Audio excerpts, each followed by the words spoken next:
அவஜானந்தி மாமூடாக மானுஷம் தனுமாஸ்ரிதம் பரம்பாவம் அஜானந்தா மம பூதமகேஸ்வரம். இந்த ஸ்லோகமானது கண்ணனம்பெருமான் பகவத்கீதையிலே 9வது அத்தியாயத்திலே கொடுத்து போனதான ஸ்லோகம். ராஜவித்யா ராஜகுஹ்ய யோகம் அப்படிங்கிற அத்தியாயத்திலே கண்ணனம்பெருமான் சொன்னது அவஜானந்தி மாமூடாகா. சில மனிதர்கள் எல்லாம், அசுர சுபாவம் இருக்கக்கூடிய மனிதர்கள் எல்லாம் என்னை என்று நினைத்துக் கொள்ளுகிறான் தெரியுமா, நானும் ஏதோ சாமான்யமாக ஒரு மனிதனாக பிறந்துள்ளேன் அப்படின்னு ரொம்ப தாழ்ச்சியாக நம்மை பற்றி நினைக்கிறான். அவர்களை யாருன்னு சொல்லணும் தெரியுமா? ஆசுர சுபாவம் உடையவர்கள் என்றுதான் கொள்ள வேண்டும். அவர்கள் மூட்டர்கள். நான் தான் வந்தேன், பரபிரம்மம் என்று சொல்லப்படுகிற ஸ்ரீமன் நாராயணன் தான் கீழிறங்கி வந்தேன் என்பது சிறிதும் தெரியாமல் என்னை தாழ்ந்தவனாக இடையனாக ரொம்ப அவமதிக்கிறார்கள் என்று கண்ணனம்பெருமான் கீதையிலே சொல்லுகிறான்.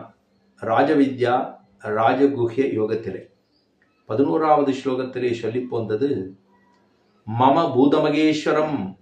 இந்த உலகத்தை படைத்து காத்து ரட்சித்து திரும்பவும் பிரளயத்தை உண்டாக்கக்கூடிய சக்தி படைத்த நாமே இங்கு வந்து பிறந்தோம் என்பது தெரியாமல் என ரொம்ப தாழ்ச்சியாக நினைக்கிறார்கள் அர்ஜுனா என்று எம்பெருமான் அவனிடத்திலே சொல்லுகிறான். இது ஒரு பக்கம் பகவான் சொன்னது. ஆண்டாளானவள் திருப்பாவையிலே 21வது பாசுரத்திலே பகவான் மேலிருந்து கீழிறங்கி அவதாரம் பண்ணினான். அந்த எம்பெருமானை, அவன் உறங்கிக் கொண்டிருக்கக்கூடிய எம்பெருமானை நாம் எழுப்ப வேண்டும், எழுப்பி அவனை அறிவுறுத்த வேண்டும். ஐயா, உன்னை வேதங்களும் உபபிரம்மங்களும் உபனிஷத்துக்களும் எத்தனை பெருமையாக சொல்லுகின்றது. நீ எவ்வளவு உயர்ந்தவன், நீ உயர்ந்தவனாக இருக்கக்கூடிய நீ நம்மையெல்லாம் ரட்சிக்க வேண்டுமே, அதை நாம் உணர்த்தும்படியாக சொல்லித்தான் உமக்கு உணர்த்த வேண்டுமா? தேவரீர் நாம் வந்திருக்க காரியம் தேவரீர் அறியாதா என்று இந்த எம்பெருமானை அறிவுறுத்தும்படியாகத்தான் ஆண்டாள் 30 பாசுரங்களுமே. ஏன் துவாபர யுகத்திலே ஸ்ரீகள் எல்லாம் கோபிமார்கள் எல்லாம் எம்பெருமானை நேரடியாக அனுபவித்தார்களே, அந்த அனுபவத்துக்கு துளியும் குறையில்லாமல் அனுகாரமாக தான் வாழ்ந்திருக்கக்கூடிய இந்த கலியுகத்திலே, தான் வாழ்ந்திருக்கக்கூடிய சிவிலிபுத்தூரிலே, அங்கே எழுந்தருளிருக்கக்கூடிய வடமகாதாமத்தையே, தனக்கு கூட சிறுமிகளாக இருக்கக்கூடிய குழந்தைகளையே துவாபரயுகத்தில் இருக்கக்கூடிய கண்ணனாக நினைத்து கொண்டு, துவாபரயுகத்திலே இருந்ததான இடைச்சிகளாக நினைத்து கொண்டு, ஏன் தாம் வாழுகிற காலத்தையே துவாபரயுகமாக பாவித்துக் கொண்டு, தன்னையே ஒரு இடைச்சியாக பாவித்துக் கொண்டு அனுகாரம் பண்ணினதே 30 பாசுரங்கள் பாவை நோன்பு என்பதாக. ஹேமந்த ரிதுவில் இருக்கக்கூடிய முதல் மாசமாம் பிரதம மாசம் மார்கழி மாசம், கண்ணனுக்கு மிகவும் பிடித்த மாதம் வைஷ்ணவ மாதம், இப்படி சீதளமாக இருக்கக்கூடிய சீதோஷ்ண நிலையை பெற்றதான மாதம், சத்தோத்தர காலமாக இருக்கக்கூடிய மாதம், இவ்வளவு பெருமை இருக்கக்கூடியதான இந்த மார்கழி மாதத்திலே ஆண்டாள் அனுகாரம் பண்ணுகிறாள். கண்ணனை அடைய வேணும், அவனோடு சேர வேணும், அவனோடு சம்ஸ்லேஷிக்க வேணும், கிருஷ்ண அனுபவத்தை பெற வேணும் என்பதாக. அப்படி சொன்ன பாசுரங்களிலே இப்ப 21வது பாசுரம். போன பாசுரத்தாலே பகவானுக்கு அந்த எம்பெருமானையும் பிராட்டியும் சேர்த்து எம்மை தத்துவம்னு தகவு ஏலோ ரம்பாவாய்னு சொல்லி, தேவரீருக்கு புருஷகாரமாக இருக்கக்கூடிய பிராட்டியே, தேவரீருக்கு இது ஸ்வரூபமா இது சுபாவமா ரெண்டும் ஆகாதே, தேவரீர் கிருஷ்ணனை எழுப்பிவிட்டு அவனை கூட்டி கொண்டு வந்து எங்களுக்கு கொடுத்து நம்மை நீராட்டுவிக்க வேணும் என்று பிரார்த்தித்தது போன பாசுரத்திலே. இந்த பாசுரத்தாலே பகவானுக்கு இருக்கக்கூடிய பெருமை என்ன, அவனை தோற்றபடி அவனுடைய கல்யாண குணங்களை பாட வேணும் என்று கிட்டத்தட்ட மங்களாசாசனம் பண்ணும்படியாகவே அமைந்திருக்கக்கூடிய பாசுரம். எம்பெருமான் அவதரித்தது, அவன் ஆருக்கு எங்கு வந்து அவதரித்தது, அவருக்குண்டானதான பெருமை என்ன, அந்த திருவாய்ப்பாடிக்கு இருக்கக்கூடிய பெருமை என்ன, அங்கு இருக்கக்கூடிய பசுக்கூட்டங்களுடைய சமிருத்தி என்ன, இதெல்லாம் சொல்லி எம்பெருமானுக்கு இருக்கக்கூடிய பெருமை என்ன, அவன் எப்பேற்பட்டவன், எங்கு உள்ளான், எதற்காக வந்தான் அப்படிங்கிறது சொல்லி தேவரீருக்கு மங்களாசாசனம் பண்ணுகிறோம். தேவரீர் எழுந்திருக்க வேண்டாவா, உணர வேண்டாவா, அறிவுற வேண்டாவா, எழுந்திரும் என்று சொன்னதுதான் நாங்களெல்லாம் அபலைகளாக, பரம பக்தர்களாக, அனன்ய பிரயோஜனர்களாக வந்துள்ளோம். தேவரீர் தான் நமக்கு அனுகிரகம் பண்ண வேணும் அப்படின்னு சொல்லி பிரார்த்தித்ததுதான் இன்றைய பாசுரம். தோற்றார் தோற்றபடி கல்யாண குணங்களிலே அவகாகித்து பாடக்கூடிய பாசுரம். போற்றியாம் வந்தோம் புகழ்ந்து. தேவரீர் நாங்க மங்களாசாசனம் பண்ணுகிறோம், புகழ்கிறோம். உனக்கு இல்லாத பெருமையை சொல்றோமா, இருக்கிற பெருமையை சொல்லுகிறோம். அதையும் முழுசா சொல்லிடுமா? இல்லையே. தேவரீரை புகழ வேண்டும், பாட வேண்டும், மங்களாசாசனம் பண்ண வேண்டும், மங்களத்தை ஆசாசனம் பண்ண வேண்டும் என்றுதான் வந்தோம். இருக்கிறதோ கலியுகம், தோஷமாக இருக்கக்கூடிய இந்த லோகத்திலே வந்தோம். ஆனால் தேவரீரை நினைத்தோம், மனமகிழ்ந்தோம். தேவரீருடைய சேட்டதங்களையும் கல்யாண குணங்களையும் திருநாமங்களையும் பாட வேண்டும் என்று நோன்பு நோற்க ஆரம்பித்தோம். இப்பொழுது வந்து சேர்ந்தோம் என்று அவனுக்கு மங்களாசாசனம் பண்ணுகிறபடியாக இருக்கக்கூடிய பாசுரம்தான் 21வது பாசுரம். ஏத்த கலங்கள் எதிர்வங்கி மீதளிப்ப மாத்தாதே பால் சொரியும் வள்ளல் பெரும் பசுக்கள் ஆத்த படைத்தான் மகனே அறிவுராய் ஊற்றமுடையாய் பெரியாய் உலகினில் தோற்றமாய் நின்று சுடரே துயிலடாய் மாற்றார் உனக்கு வலிதொலைந்து உன் வாசர்கன் ஆத்தாது வந்துன் அடிபணிமா போலே போற்றியாம் வந்தோம் புகழ்ந்து. முக்கியமான விஷயங்களை பார்க்க வேண்டும். முதல்ல திருவாய்ப்பாடிக்கு இருக்கக்கூடியதான கோ சமிருத்தியை சொல்லுகிறாள். ஏத்தகலங்கள் எதிர்வங்கி மீதளிப்ப மாத்தாதே பால் சொரியும் வள்ளல் பெரும் பசுக்கள் ஆற்றப்படைத்தான் மகனே. நந்தகோபருக்கு இருக்கக்கூடிய பெருமை, அவரிடத்தில் இருக்கக்கூடிய கோசமிருத்தி, அப்படி அவருடைய பிள்ளையாக இருக்கக்கூடிய கண்ணன் பெருமான்னு முதல்ல. அதுக்கப்புறம் ஊற்றமுடையாய் பெரியாய் உலகினில் தோற்றமாய் நின்று சுடரே துயிலடாய் என்று சொன்னது. எம்பெருமான் யார் இங்க வந்து அவதாரம் பண்ணியிருக்கான் அப்படிங்கிறதை சொல்ற சப்தம், அந்த வாக்கியம்.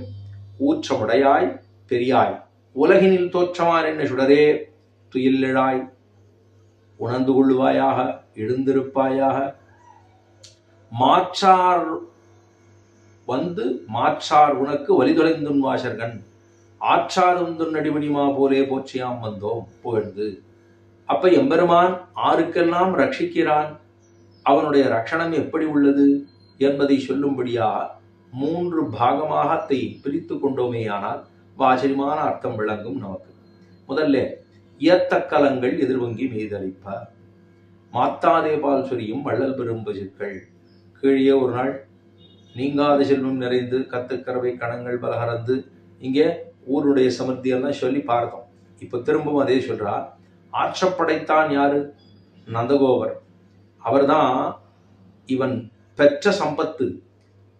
பகவானே பரத்துவம் இருக்கக்கூடிய எம்பெருமானே நாராயணத்துவம் இருக்கிறதோ இல்லையோ, இந்த நாராயணத்துவம் பரத்துவம் இருக்கும்படியாகவே தானும் நாராயணனாக இருக்கக்கூடிய எம்பெருமான் தானும் ஒரு சிறு பிள்ளையாக கிருஷ்ணனாக அவதரித்தான் அப்படின்னு சொன்னான். பரத்துவமே கீழிறங்கி வந்தது. ஏஷ நாராயண ஸ்ரீமான் க்ஷீரார்ணவன் கீர்த்தனஹா நாகவத்யங்க முஜ்ரிஷகி தியாகதோ மதுராம்பரில். எம்பெருமான் ஆதியம் சோதி உருவை அங்கு வைத்து இங்கு பிறந்தான். வேத முதல்வனாக இருக்கிறான் அல்லவா, அந்த எம்பெருமான் தான் சாதிசனத்தனையும் கஞ்சன ஜிப்பதற்கு ஆதியம் சோதி உருவை அங்கு வைத்து எங்கு பிறந்தான் அப்படின்னு ஆழ்வார் தெரிவிப்பது போல மேல இருக்கக்கூடியவன் தான் கீழே வந்து சேர்ந்தான். ஆக மனுஷனாக பிறந்தான். ஆனா அவனிடத்துல என்ன இருக்கு? பரத்தம் உள்ளது. மனுஷே பரத்தம் எப்படின்னு வச்சுக்கலாமா? மனுஷனாக இருக்கக்கூடியவன் இங்க வெறும் மனிதன் அல்ல, அவன் பரத்தம் இருக்கக்கூடியவனே மனிதனாக வந்து அவதரித்தான். அதைத்தான் அவஜானந்தி மாம் மூட்டாகா மாம் அப்படின்னு எம்பெருமான் சொன்னபடியினாலே அவன் என்னன்னு சொல்றான்? தான் அவதாரத்தை எடுத்துக்கொண்டான் என்று பார்க்கிறோம். ஆஹா, ஏத்த கலங்கள், பசு நிறைய பசுமாடெல்லாம் நிறைய இருக்கு. ஒரு ஒரு அந்த அந்த பசுமாட்டு முளைக்காம்பு மடிக்கு கீழே கொண்டு வந்து பாத்திரத்தை வச்சிட்டோம்னா வழிஞ்சுட்டே இருக்கு. ஏன்னா பசுமாடு பால் கறந்துட்டே இருக்கு. அப்ப அந்த பால் கறந்து கொண்டே உள்ளது. அந்த பாத்திரத்தை மாத்துறதுக்கு ஆள் இல்லை. அதுதான் இங்க குறைவே தவிர பால்ல ஒரு குறையும் இல்லை. ஏத்த கலங்களை கொண்டு வந்து இட வேண்டும். எதிர்பொங்கி மீதளிப்ப வச்ச உடனே சரக்குன்னு வெளியில வந்துருது. அப்படின்னா அவ்வளவு வேகமா பீச்சு அடிக்கிறதுன்னு அர்த்தம். பாலுடைய சமர்த்தி, கோ சமர்த்தி அவ்வளவு நன்னா இருக்கு. ஏற்ற கலங்கள் எதிர்பொங்கி மீதளிப்ப. பெருமாள் நம்ம எல்லாம் பெருமானை போய் கேட்கிறோம், பிரார்த்திக்கிறோம். பிரார்த்திக்கிறதுக்கு முன்பாகவே பெருமான் அனுகிரகம் பண்ணிடுறான் இல்லையோ. நம்ம இதைத்தான் போய் கேட்கணும்னு நினைச்சா அதுக்குள்ள பெருமாள் இதெல்லாம் கொடுத்துட்டா. அப்படின்னா பகவான் நாம் வருவதனுடைய காரணமே அறிந்திருக்கக்கூடியவன் அல்லவா, சர்வஜன் அல்லவா. சர்வஜனாக இருக்கக்கூடியவனுக்கு இங்க யாராருக்கு என்னென்ன வேணும் என்பது என் பெருமானுக்கு தெரியும் அல்லவா. அவன் நம்ம வருவதற்கு முன்பாகவே நமக்கு என்ன வேணுங்கிறத ஏற்கனவே எதிர்பார்த்து இவன் வருவதற்கு முன்பாகவே அதை செய்து விடுகிறான். சொல்றதுக்கு முன்னாடியே, நம்ம கேட்கறதுக்கு முன்னாடியே செஞ்சுடுறானோ இல்லையோ. இப்போ இது நம்ம போய் கறக்கணுங்கிறதே இல்லை, கறப்பதற்கு முன்பாகவே கலத்தை முழுதடிக்கடுது. ஏத்த கலங்கள் எதிர் பொங்கி மீதளிப்பா. மாற்றாதே பால் சொரியும் வள்ளல் பெரும் பசுக்கள். பாத்திரத்தை வச்சுட்டே இருக்கணும். பாத்திரத்தை வைக்கிறதுக்கு ஆள் இல்லையே தவிர பாலுள்ள குறைச்சலே இல்லை. அங்க அவ்வளவு தூரம் பெருமையா இருக்கு. அது அவ்வளவு பெருமை எதனால ஏற்படுகிறதுனா கண்ணன பெருமானுடைய கரஸ்பரிசத்தினாலே ஏற்படுகிறது. கண்ணன பெருமான் அங்கு இருக்கின்றபடினாலே கண்ணனுக்கு எல்லாம் பிடிச்சது பூரா பசுமாடு, கண்ணுக்குட்டி, பால், வெண்ணெய், தயிர்.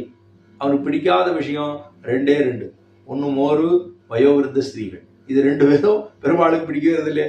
ஆஹா, பிடிக்கிறது இல்லைன்னா அவளுக்கு ரட்சணம் பண்ண மாட்டாருங்கிறது இல்லையா. சின்ன குழந்தையோ இல்லையோ, சின்ன குழந்தை பொதுவாகவே அவ வீட்டுல இருந்தாலே தாத்தா பாட்டின்னா பண்ண மாட்டாங்க.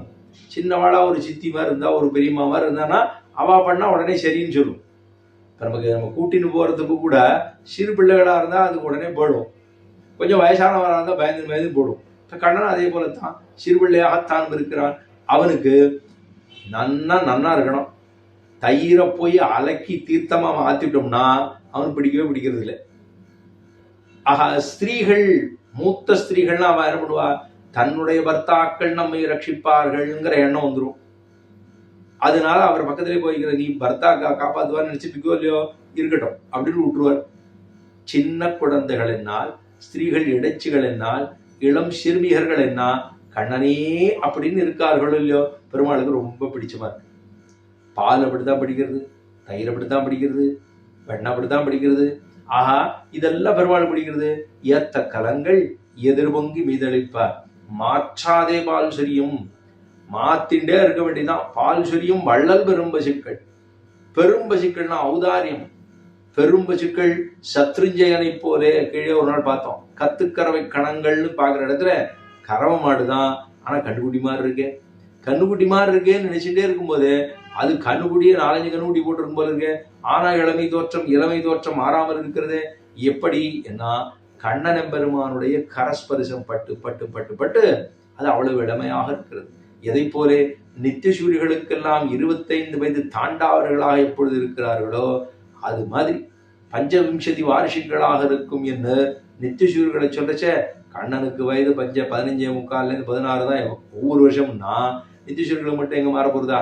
அவனும் 25 வயது மாறினவர்களாகவே உள்ளார்கள். பஞ்சவிம்சதி 25 வயசு நித்தியசூரிகள்லாம் இருக்கா. இது எதை போல இருக்குன்னா கண்ணன் எம்பெருமானுடைய கரஸ்பரிசம். இந்த கை பட்டு பசுமாட்டு மேல பட்டு அதுக்கு இளம மாறாமல் இருக்கிறதா. சத்ருஞ்சயன் பெரிய யானை. ஸ்ரீ ராமாவதாரத்துல சக்கரவர்த்தி திருமணத்துல இருக்கக்கூடிய யானை பேர் சத்ருஞ்சயன் பேர். அந்த மாதிரி இருக்கான். பசுமாடு யானை மாதிரி இருக்கணுமே, அவ்வளவு பெருசு இருக்கணும். அத்தனை பெருசு. ஏன்? கண்ணனுடைய கரஸ்பரிசத்தினால. அதான் ஏற்ற கலங்கள் எதிர்வங்கி மீதளிப்பம் ஆத்தாதே பால்சுரியம் வள்ளல் பெரும்பசுக்கள் ஆத்தப்படைத்தான். இவ்வளவு சமுர்த்தி இருக்கக்கூடிய ஆற்றப்படைத்தான் யாரு? நந்தகோபர். ஆற்றப்படைத்தான் மகனே யாரு? கண்ணன் பெருமான் கிருஷ்ணன். ஆற்றப்படைத்தான் மகனே அறிவுராய், நீ எழுந்துக்கோ, தூங்கிட்டே இருக்காது போறோம். இத்தனை தடவை விடிகாத்தால எழுந்திருந்து பட்டப்பாடெல்லாம் போருவா, எங்களுக்கு வியசனம், உன்னை பார்க்கணுங்கிற வியசனம், உன்னை பார்த்து உன்னிடத்துல பரகட்க வேணுங்கிற ஆசையாலே ஊரையே திரட்டி கொண்டு வந்திருக்கோம். நீ எதுக்கு வேண்டாமா? அறிவுராய், பகவானையே எழுப்பணும்னா எப்படி எழுப்புறது? சரி சரி ஏது ஏது அப்படின்னு மிரட்ட முடியுமான்னா, பெரியவரா ஒருத்தர் இருக்கார், மாத்துக்கு வந்து தங்கியிருக்கார். அவரை தங்கும் போது என்ன செய்யணும்? மெதுவா நிதானமா. நம்ம ஆத்துல சொல்றவாழ சொல்லணும்னா எதேச்சியா சொல்லுவோம். அப்படியா எழுந்துக்கிறியா? ஆச்சு, மணி ஆச்சு, இன்னும் எத்தனை நாளைக்கு தூங்குறது அப்படின்னு சொல்லுவோம். ஆனா பெரிய சுவாமியா ஒருத்தர் வந்திருக்காரு நம்ம மாதிரினா, அவர் நாழி கழிச்சு இருந்திருந்தா கூட மெதுவா போய் சுவாமி சுவாமி கொஞ்சம் எழுந்துக்கிறது, நாழி ஆயிடுது, எழுந்து விட சொல்லித்தேன், எழுப்பி விட சொல்லித்தேன் அப்படின்னு நிதானமா சொல்ல போலியோ. பெருமான அப்படித்தானே சொல்லி ஆகணும், அவன் பெருமையா சொல்லி ஆகணும். ஆற்றப்படைத்தான் மகனே அறிவுராய் எழுந்துகோ. அதுதான் அங்க சொன்னது. நீளாதுங்க ஸ்தனகிரிதடி சுத்தம் உத்போத்திய கிரட்டம். உத்போத்திய கிரட்டம் எம்பெருமானை எழுப்புகிறாள், அறிவுறுத்துகிறாள். நீளா துங்க ஸ்தனகிரிதடி சுத்தம் உத்போத்திய கிரட்டம் பாரார்த்தியம் ஸ்வம் ஸ்ருதி. அதேதான் அதுல இருக்கக்கூடியதுதான் கீழே இருக்கிறது. பார்த்தோம்னா இங்கேயும் அதே சொல்ல போறோம். வேத வேதாந்தங்களாலே பெருமைகளாலே சொல்லப்பட்டவனே, திருடப்பமான சித்தனாக இருக்கக்கூடியவனே எல்லாம் சொல்ல போறோம். ஆக அந்த பெருமானே ஆற்றப்படைத்தான் மகனே அறிவுராய் எந்துகோ.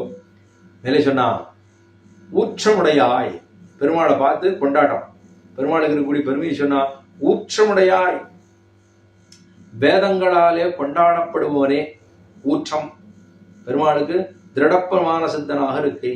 திருடப்பிரமாண சித்தன், பிரமாணம் தான் எம்பெருமான சொல்லுது. நம்ம ஒரு விஷயத்தை பேசணும் அப்படின்னா வேதங்களை தள்ளி வச்சுட்டு வாங்க பேசலாம்னு சொல்ல முடியாது. இந்த வேதத்தை வைத்துக்கொண்டுதான் வேதத்தை ஒத்துக்கொள்ளுகிறோம் அப்படின்னு சொன்னா, இன்னைக்கு நம்ம போய் அவாவா நீதிமன்றங்கள்ல போய் நின்னோம்னா பகவத்கீதை வைக்கிறாளா இல்லையா? வச்சுட்டு சொல்லுங்க, நான் சொல்லுவதெல்லாம் உண்மை, உண்மை தவிர வேறு எதுவும் இல்லை அப்படின்னு சொல்றமா இல்லையா? அப்ப அங்க ஒரு பிரமாணத்தை எடுத்துக்கொள்ளுகிறோம் நம்ம எல்லாம், உண்மைதான் பேசணுங்கிறதுக்காகத்தான். இப்ப பெருமாள் அவர் திருடப்பிரமாண சித்தனாக இருக்கேன்னா ஏற்பாடு பண்ணதே அவர் தான். ஆதியம் சோதி உருவை, அதாவது சாதுசனத்தனையும் கஞ்சன வஞ்சிப்பதற்கு ஆதியம் சோதி உருவை அங்கு வைத்து இங்கு பிறந்த மனுஷ பரத்வம். வேத முதல்வன் அப்படின்னா இந்த வேதத்தை யாரு கொடுத்தா? ஆறான் கொடுத்தாளா? பெருமாள் எண்ணி கொடுத்தார், இந்த திதியிலே தசமியிலே கொடுத்தார், இந்த மாதிரி மாரழி மாதத்திலே கொடுத்தார், ஒண்ணும் கிடையாது இல்லையோ. அனாதியாக அப்பௌருஷேயமாக இருக்கக்கூடிய வேதங்கள். அந்த வேத முதல்வன் ஆறு? எம்பெருமான் தான். வேதத்தை எம்பெருமான் தான் மத்ஸ்யாவதாரமாக எடுத்து தானும் முதல்ல பிரம்மாவுக்கு உபதேசம் பண்ணதே எம்பெருமான் தான். ஹரின்னு சொல்லி, இந்த ஹரி சொல்றதுக்கு அப்புறம் ஓம்ங்கிற பிரணவத்தை அவனுக்கு உபதேசம் பண்ணி, அதுக்கப்புறமா ரொம்ப நாள் கழிச்சு அதுக்கப்புறமா ஒவ்வொன்றா சொல்லிக் கொடுக்குறார். ஒவ்வொன்றா வேதத்தை சொல்றார், ரிக்வேதத்தை சொல்றார், எதிர்வேத சொல்றார், சாமவேதத்தை சொல்றார். அதர்வேத ஒவ்வொரு இதுவா திரும்ப திரும்ப திரும்ப திரும்ப வந்து அவருக்கு உபதேசம் பண்ணிட்டு, உமக்கு உபதேசம் பண்ணினோம், இந்த சொல்லிக்கொண்டே பிரஜோத்பத்திகளை பண்ணலாம் என்று சொல்லிட்டு போயிட்டார். இதெல்லாம் நடக்கிறது. அதாவது ஸ்ரீரங்க மகாத்மியத்திலே இருக்கக்கூடிய தசாத்தியாயின்னு சொல்லப்படுகிற இடத்துல எல்லாம் சொல்லப்பட்டிருக்கு. எம்பெருமான் ஏற்பட்டது, ஸ்ரீரங்க விமானம் ஏற்பட்டதான விதம், அது எங்கிருந்து வந்தது, பிரம்மாவாலே ஆராதிக்கப்பட்டு பிரம்மாவுக்கு முன்னாடி அது க்ஷீராப்தியிலிருந்து தோன்றினது, அத்தனை இருக்கு.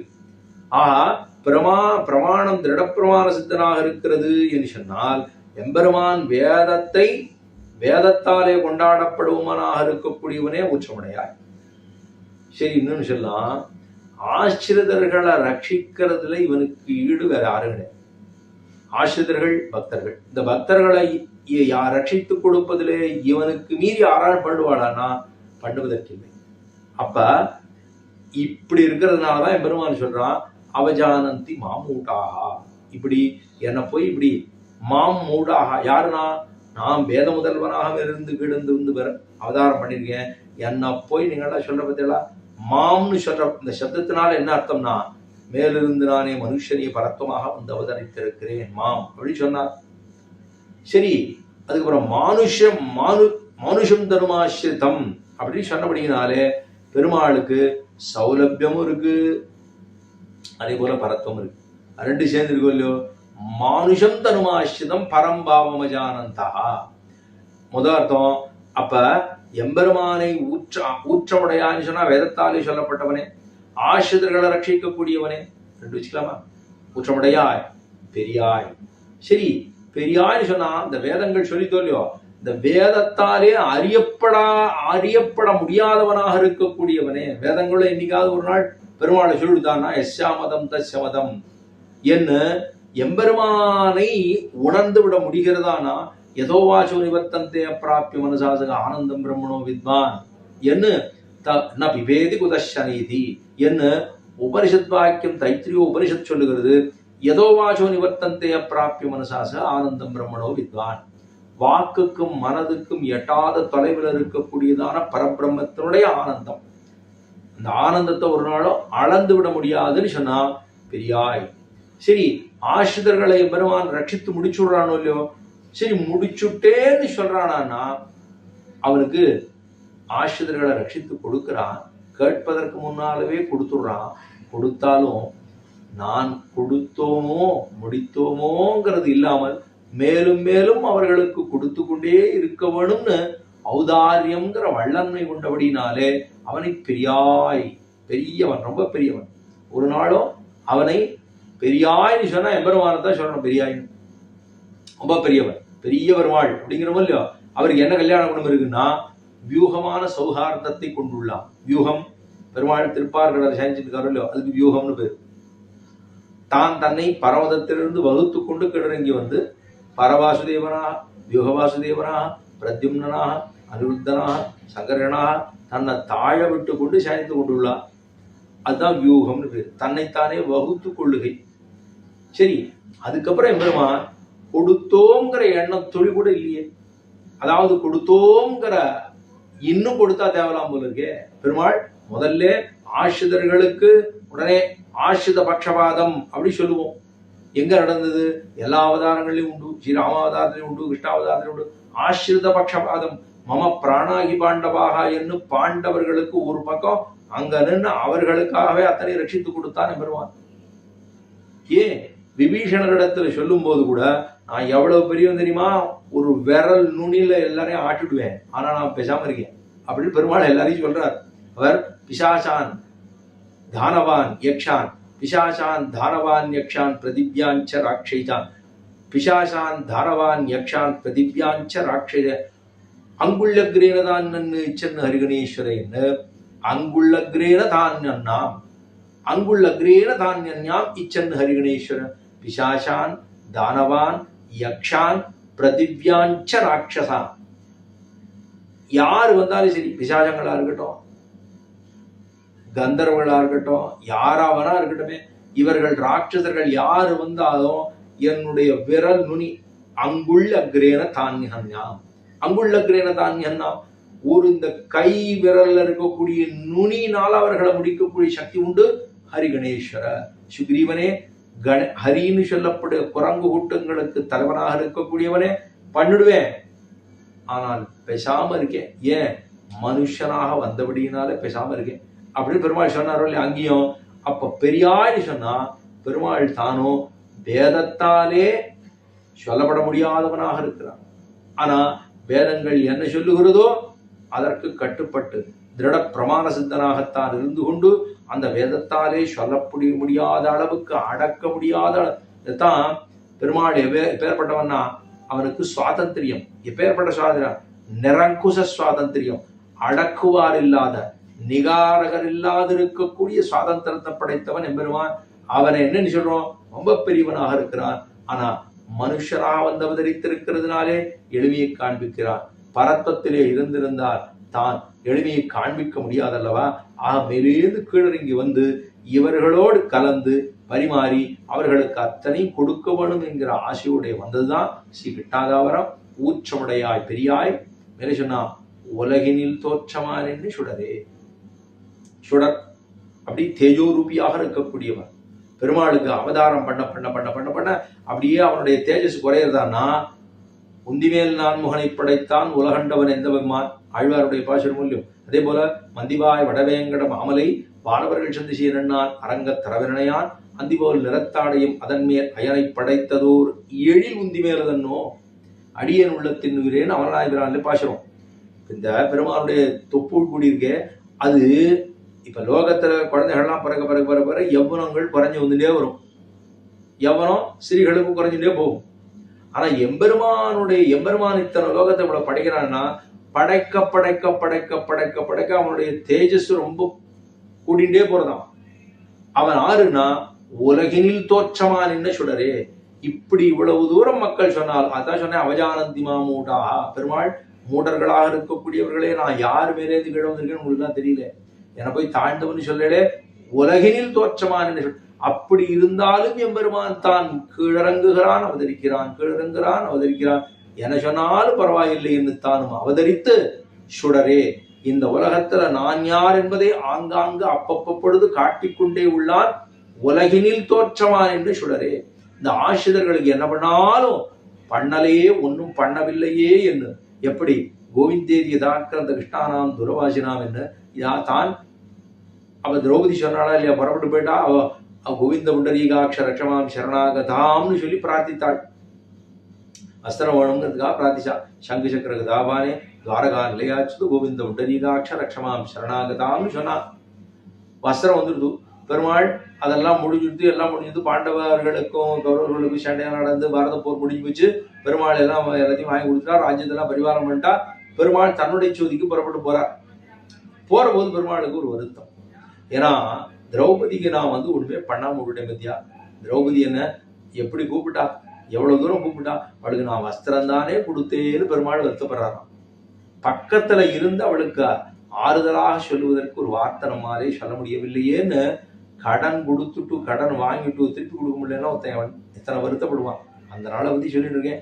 ஆஹா, அப்ப எப்படி கடன் பட்டாக நெஞ்சும் போலே அப்படின்னா வருத்தமா இருக்கும் இல்லையோ, அது மாதிரி பெருமாள் வருத்தத்தோடு புறப்பட்டு சொன்னா, கோவிந்தான் அவ கூப்பிட்டாளே, அந்த திரௌபதிக்கு நாம் என்ன செய்தோம் அப்படின்னு பெருமாள் வருத்தப்படுறான்னா, ஆசிரியர்கள் அழைக்க அழைக்க அந்த நாராயணாவோ மணிவண்ணா நாகனையாய் வாராய் என்னாரிடரிக்காய் என்ன பாசுரம் உண்டோ இல்லையோ, நாராயணாவோ மணிவண்ணா நாகனையாய் வாராய் என்னாரிடர நீக்காய். திருமடல்ல சேர்க்கும் ஸ்ரீ திருமடல்ல, ஆஹா, நாராயணாவோ மணிவண்ணா நாகனையாய் வாராய் என்னாருடைய ஆறுகிற நீக்காய்ன்னு அது அழைத்தது. கஜேந்திரன் மூலமிட்டது. எம்பெருமான் தானும் வெளியேந்து கீழே வந்தான். வந்திறங்கி மடுக்கரையிலே நின்று கொண்டு கராதன் காலினை கதுவ மீனமர் வைகை நான்மலர் வைவான் வேட்கையினோடு சென்றெழுந்து காணமர் வேடம் கையெடுத்தால கராதன் காலினை கதுவ ஆனையின் துயரம் தீர புள்ளூர்ந்து சென்று நின்று அழிதொட்டானை மாடமாமையிலே தேனமரு சோலை திருவல்லிக்கேணி கண்டேனே என்று திருமங்கை ஆழ்வாருடைய திருவாக்கு. திருவல்லிக்கேணிகா அப்ப கராதன் காலினை கதுவ, அந்த முதலையானது ஆணையனுடைய காலை கவ்விது 1000 வருஷம் சண்டை போட்டது. அதுக்கப்புறம் எம்பெருமான் தானும் வந்தான். மடுக்கரைக்கு தானும் வந்து அந்த ஆழிய விட்டான், முடித்தான். அதனுடைய பாவம் நீங்கித்து. இதை காப்பாற்றினான். பெருமாள் பண்ணுட்டு, உனக்கு நான் எனக்காக புஷ்பம் கொண்டு வர போனியா, உனக்கு நான் வேவு கொடுக்குறேன்னு சொல்லிட்டு தன்னுடைய வஸ்திரத்தை எடுத்து திருப்பரியட்டத்தை எடுத்து ஊதி ஊதி ஊதி ஊதி அதுக்கு ஓது கொடுத்தான். இவ்வளவும் பண்ணனா பெருமாள். அப்ப இவ்வளவும் பண்ணிட்டு நான் ஒண்ணுமே பண்ணவே இல்லையே, இதானே சொல்லிக்கிறான் பெருமாள். அப்ப நம்ம சொல்லிக்கலாமா? பெருமாளே ஒன்னும் சொல்லிக்கிறது இல்லையா, நம்ம சொல்லிக்கலாமான்னா, வேதத்தாலே சொல்லப்பட்டவனே, வேதத்தாலே ஓதப்பட்டவனே, ஆனா அந்த வேதத்தாலும் சொல்லி முடிக்க முடியாதப்படவனே. அதாவது பெருமாள் வேதம் சொல்லுதேன்னு சொன்னா சொல்லிடுதோ சொல்லி முடிச்சிருதோ அப்படின்னு சொல்ல முடியுமானா, வேதத்தாலும் சொல்லுதே தவிர வேதமும் எம்பெருமானை அறிய முடியாமல் போகுது. அப்படியே தாழ்ந்து போயிடுதான். அதால ஒன்னும் சொல்ல முடியல, போரும் இனிமே என்னால முடியல அப்படின்னு தானும் தாழ்ந்து விட்டதுன்னு சொல்றான். அது போல பெருமான் எவ்வளவு கொடுத்தாலும் தான் கொடுத்தோம் அப்படிங்கிறது இல்லாமல் இன்னும் கொடுத்துருக்கலாம் போல இருக்கு. குசேலவருக்கு தானும் கொடுத்த நினைத்து பாவித்து எத்தனை தூரம் எம்பெருமான் வருத்தப்பட்டான். ஓ, எல்லாம் போடுமே, நம்மளும் சேர்ந்து போடுவோமே சொல்லிடு. ஒரு தடவை சுஸ்வாதுன்னு தான் அந்த அவரை எடுத்து சாப்பிட்டா, ஒரு உருண்டை சாப்பிடறதுக்குள்ளவே அங்க ஓஹோன்னு எடுத்து இன்னொன்னு போட்டா எல்லாம் இதுவும் எல்லாம் சேர்ந்தாப்புல போடுங்கடோ பிராட்டி தானும் தடுத்தாள்னு பாக்குறோம். ஆஹா, அப்படி இருந்தா இவ்வளவு தூரம் வேதத்தாலே ஓதப்பட்டவனே, அதாலே சொல்லி முடிக்க முடியாதவனே, எத்தனை கொடுத்தாலும் தான் கொடுத்தோங்கிறது இல்லாமல் இன்னும் கொடுக்க வேணும்னு நினைக்கக்கூடிய ஔதாரிய வல்லன்னத்தன உடையவனே, ஊற்றமுடையாய் பெரியாய் உலகினில் தோற்றமான் என்ன தான் அவதாரம் பண்ணுகிறான். உலகினில் தோற்றமான் என்ன சுடரே துயிலாய், நீ எழுந்திரு, மாற்றார் உனக்கு வலிதொலைந்து வாசர்கள். மாற்றார் எதிரிகள் உனக்கு உன்னிடத்துல நிறைய தொல்லையெல்லாம் கொடுப்பாளா இருக்கும். மாற்றார் உனக்கு வலிதொலைந்து உன் வாசர்கள், நிறைய தொல்லைகள்லாம் கொடுத்துட்டு அவளால் ஒன்றும் முடியல. இப்போ ராவணம் பட்டான், ரொம்ப தொந்தரவு பண்ணா ஒன்றும் முடியல. ஹிரண்யகசிபு தொந்தரவு பண்ணா முடியல. வேற ஹிரண்யாட்சகன் அவன் தொந்தரவு பண்ணா முடியல. சரி, இந்திரன் தொந்தரவு பண்ணா முடியல. இப்படி எல்லாரும் பண்ணி முடிச்சுடுறா. கடைசியில என்ன பண்றா? முடியலன்னு கதியத்து உன்னுடைய திருவடிகளிலே வந்து விழுகிறார். ராவணன் விழுந்தானா விடலை, திரும்பித்தான் விழுந்தான். அப்படிதான் விழுந்தான். அசக்கியாபசாரம் என்று தான் கடைசி வரைக்கும் விடமாட்டேன்னு விட்டான். விழுந்தான், அப்படிதான் குப்புறக்கத்தான் விழுந்தான். சரி, த்ரீன்லோகான் சம்பரிக்கிரமியன்னு சொல்லி ஒரு காகாசுரன் விழுந்தான். அவனு ஊரெல்லாம் சுத்தி கடைசியில் என்ன பண்ணான்? வந்து விழுந்தான். சித்திரகூடத்துல வந்து விழுந்தான். பிராட்டி தான் அவனை அபயம் அப்படின்னு திருப்பி விட்டான். அவன் வாழ்வு பெற்றான். காகம் தலைப்பெத்து போயித்து அப்படின்னு சொல்றோம். ஆக இவ்வளவு பெருமை இருக்கக்கூடியவன். அப்போ மாற்றார் உனக்கு வலிதொலைந்து உன் வாசர்கள், உன்னுடைய வாசல்களை வந்து விழுந்துடுறான். ஏன்? கதி இல்லை. அப்படின்னா என்ன அர்த்தம்? நம்ம எல்லாருக்கும் அப்படித்தான். கதி என்பது எம்பெருமானுடைய திருவடிகளை காட்டிலும் கதி என்பது வேறொன்று இல்லை. நஜானே கதிமன்யதா எம்பெருமானார் தெரிவிக்கிறார் சரணாகதி கத்தியத்திலே. நஜானே மதிகன்யதா நஜானே கதிமன்யதா. கதி என்பது அனன்ய கதி. வேற எங்கேயாவது உண்டா? அந்நியகதி எம்பெருமானுடைய திருவடிகளே கதியாக இருக்குமே தவிர, அதுதான் அனன்ய கதித்துவம்னு சொல்லுவோம். வேற ஒரு இடத்துல கதி இருக்குன்னு சொல்ல முடியுமா? நம்ம ஒரு சரணாகதனுக்கு ரொம்ப முக்கியமே ஒண்ணு என்னால ஒண்ணு செய்ய முடியாதுன்னு சொல்லிக்கணும். என்னால செய்ய முடியாது தானே, அதை சொல்லிக்கிறது. என்னால ஒண்ணுமே முடியாது, என்ன பண்ண முடியும்? இந்த இடத்து இதை எடுத்து இப்படி மாற்ற முடியுமா? பெரியாழ்வார் சொன்னா, எனக்கு பூ மட்டும்தானே கட்ட தெரியும்னு நான் பெருமாள்கிட்ட.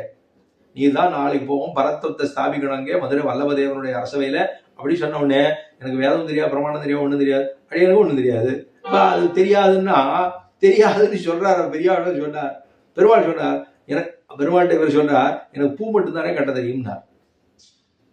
பெருமாள் சொன்னார், அது மட்டும் நீரா கட்டிடுவீரோ? பெருமாள் கேட்டார், இது மட்டும் நீரா கட்டிடுவீரோ? அப்படின்னா என்ன அர்த்தம்? பூக்கு கட்டுறதுக்கும் கை வரணும், நரம்பு வரணும், வளையணும், அதை எடுத்து ஆக்கையை எடுத்து இந்த நார் எடுத்து சேர்க்கணும், புஷ்பத்தை சேர்க்கணும், கட்டணும். இவ்வளவு இருக்கு. இதுக்குள்ள வேற ஏதாவது ஆகி அப்படியே விழுந்துட்டோம்னா கட்ட முடியுமோ? தெரியாது. நம்மால் ஒன்றும் செய்ய இயலாதுங்கிற எண்ணம் இருக்க வேண்டும் ஒரு சரணாகத இடத்துல. அதைத்தான் ஆகிஞ்சன்யம் என்று சொல்லுகிறார்கள். ஆகிஞ்சன்யம்னா என்னால முடியாது. சரி, ரெண்டாவது அனன்ய கதித்வம். வேற ஒரு இடத்துல போனா புகழ் இல்லை. புகழ் என்பது வேற எங்கு போனாலும் கிடைக்காது. எம்பெருமானுடைய திருவடி நிழல்களே நமக்கு உத்தேசம் என்ன இருக்க வேணும். அப்ப இது ரெண்டும் தான் ரொம்ப முக்கியமான குறிக்கோள். ரெண்டு ஒரு சரணாகதன்னா அப்படித்தான் இருக்கணும். அடுத்து ஆக கதியற்று வந்து விடுகிறார்கள். மாற்றார் உனக்கு வலிதொலைந்து உன் வாசர்கள் ஆத்தாது வந்து அடிபணிமா போலே. அவர்களால் முடியாதுன்னு கடைசியில் வந்து ஆற்றாது வந்து உன் அடிபணிமா போலே. அந்த மாதிரி எங்களாலையும் ஒன்றும் முடியல, வந்தோம் தேவாள் திருவடியில வந்து விழுகிறோம். தேவாள் தான் இனிமேல் பார்த்துக்கணும். அர்த்தைகளாக ஆர்த்தித்து கொண்டு அறுத்தித்து கொண்டு தேவரீரிடத்துல வந்து விழணும். தேவரீருடைய திருநாமங்களை எல்லாம் பாடணும். நாங்களும் அவர்கள்லாம் எப்படியெல்லாம் வந்து விழுந்தாலும் நாங்களும் அது மாதிரி விழுகிறோம். எங்கள்கிட்ட ஒண்ணுமே கிடையாது. வந்து போற்றியாம் வந்தோம், தோற்றார் தோற்றபடி திருநாமங்களை எல்லாம் சொல்லி வந்தோம். மங்களாசாசனம் பண்ண வந்தோம். போற்றியாம் வந்தோம் புகழ்ந்து. நாங்கள்லாம் போற்றி யாம் வந்தோம். நாங்கள்லாம் ஆறு வந்திருக்கோம், உன்னையே நம்பி வந்தோம். நீதான் எங்களை ரட்சிக்க வேணும்.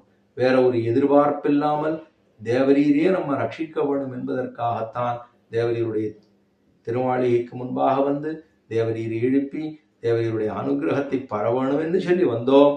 தேவாள் தான் அனுகிரகம் பண்ணணும். ஏன்னா மங்களாசாசனம். ஏன்னா இவர் பெரியாழ்வாருடைய பெண் பிள்ளையோ இல்லையோ, இவ மட்டும் மங்களாசாரம் பண்ணாம போயிடுவாளா? அது பெரியாழ்வார்னா மங்களாசாசனத்துக்குன்னே வந்தவர். ஆழ்வார்கள் அத்தனை பேருமே மங்களாசாசனவரர்கள் அப்படின்னு சொல்லுவா. இதுல பெரியாழ்வார் ரொம்ப வசதி. அவர் பொங்கும் பரிவு அவருக்கு, இவளுக்கு மட்டும் இருக்காதா என்ன? இவளும் மங்களாசாசனம் பண்ண முற்படுகிறாள். இப்போ இடைச்சிபாவனே இருந்தாலுமே கூட மங்களாசாசனம் பண்ணித்தானே ஆகணும். பெருமாளை மங்களாசாசனம் பண்ணித்தானே ஆகணும். பெருமாளை போற்றித்தானே ஆகணும். போற்றியாம் வந்தோம் புகழ்ந்து தேவரியுடைய திருநாமங்களைச் சொல்லி குணங்களைச் சொல்லி நாங்கள்லாம் எங்களாலே ஆற்றாமையோடு வியசனத்தோடு ஒரு எங்களுக்கு எத்தனை தேவாள்கிட்ட வந்து அர்த்திக்கிறோம் பிரார்த்திக்கிறோம் என்பதற்காக தேவரீரிடத்துல வந்து விழுந்து தேவரீரிடத்திலே அனுகிரகத்தை பெற வேண்டும் வந்தோம் போற்றியாம் வந்தோம் புகழ்ந்து ஏலோ ரம்பாவாய் என்று சொன்னது 21வது பாசுரம். ஸ்ரீமத்தி விட்டுச்சித்தாண்டி மனோநந்தன ஹேதவே நந்தநந்த சுந்தரியை கோதாய நித்தியமங்கலம். ஆண்டாள் திருவடிகளே சரணம், ரங்கமன்னார் திருவடிகளே சரணம்.